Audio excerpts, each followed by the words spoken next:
Now, let's look at the Portuguese in the Congo.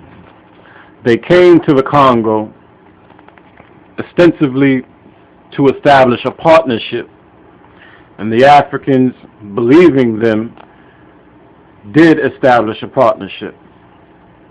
Finally, the Africans who had taken Portuguese names, adopted their so-called religion, Portuguese customs, realized that the Portuguese were trying to turn the Congo into a slave colony. So they turned on the Portuguese and did a remarkable thing, remarkable in African history, remarkable in human history, drove them the hell out and established the Congo as a free country in the 1590s. And the Congo remained free from the 1590s until 1884. In the 1600s, a great king came to power, Shamba Balangongo. And from 1600 on, for about the next 20 years, they not only threw away the Portuguese religion, they threw away Portuguese cooking utensils into the sea, tore down the Portuguese churches, went back and became purely African, and had a golden age. And this is what we need to do today. Built again the Bashongo kingdom. There was two kingdoms, the kingdom of the Congo and the Bashongo. And they came together now and brought their strength together. The eastern Congo and the Congo facing the sea. One of the most remarkable things, right in the midst of the slave trade and in spite of it. And all of this is forgotten because they want you to forget. And yet it's well written about. The daily life in the kingdom of the Congo, the betrayal of the Bashongo. No shortage of books about it, yet it's unknown. The Portuguese then moved to what is now Angola, faced a king who wasn't ready to fight them, and his sister kept holding his hands, hoping that he would get ready. His sister was Queen Nzinga. Because his sister held his hand, the Portuguese thought that she was for them. She was holding his hand until she could get ready. Because he didn't get ready in time, she finally pushed him aside and got ready herself. She's one of the great warrior queens of our African history. She fought the Portuguese 52 of her 81 years, giving no quarter, asking no quarter. One of the greatest of the African warrior queens that we have ever had. She was from a group called the Jejas. And she wanted to stretch her empire across the southern belly of Africa.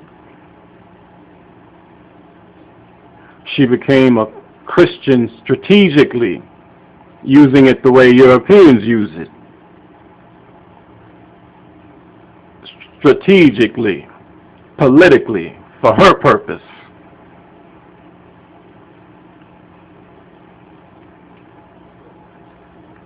She went to Portugal for a treaty, saw people hungry. She said, "You people ain't Christians. What are these people doing hungry? What kind of Christians are you? We wouldn't permit this in our country." She peeped their card. She knew they were liars. And she put one against the other. She bought guns from the Portuguese, guns from the Dutch, then some from the Finns. She manipulated them. Finally, they tried to force her into a battle that she wasn't ready for. They killed her sister and threw the mangled body of her sister against the palace door. Near the end of her life, she was forced to fight a battle that she didn't want, and ended up being neither victor or defeated. But this woman kept the Portuguese from the hinterlands of Angola most of her life, and kept the slave trade from spreading into Angola. There's no telling how many lives she saved. The last of the great monumental female warriors of this part of Africa, Queen Azinga. And yet, this is forgotten in history. But they know her. They remember her name, and they know they met a warrior. Always supported by men. She had 3 in her lifetime. I'm glad she had the kind she wanted. She generally married gopher type men, you know, the type of men that just did what they were told. Didn't threaten her at all.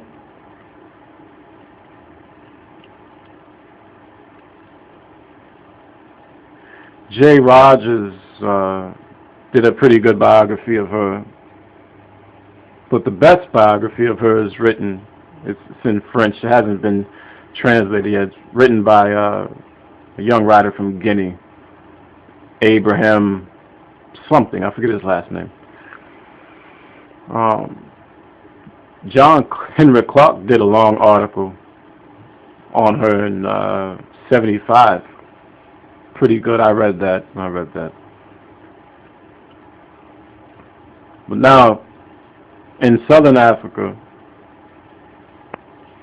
the Dutch East India Company needed a filling station. And that filling station was really found by, they need a filling station for those stopping en route to India. The French had been there before, others had been there before, but that was the reason Southern Africa was found, and there was some dissident people in Holland, Calvinists. You have to understand the Calvinists are religious dissidents who think that God has ordained them to look over so-called lesser breeds. So they declared that Africans are lesser breeds. And many of the Jews who had been in Spain helped to establish the Dutch East India Company and owned stock in the Dutch East India Company. After the Portuguese were driven out of the Congo and were forced out of Angola, they came around to establish themselves in what is now Zimbabwe and Mozambique. They met the Arab slave trade moving down from the north, and they established a partnership with these Arabs, and they sold a lot of the slaves that went to Brazil. They were sold to the Portuguese by the Arabs. If you saw that segment on the Africans where Elameza Roy rationalized the Arab slave trade, saying that there's only 2 million in the Arabian Peninsula, and kept asking, where did these slaves go? He wouldn't dare ask that stupid question in front of someone who knows the history. Many of those slaves went to history, some went to China, but a lot of them were sold to the Portuguese and ended up going to the New World, mostly in Brazil.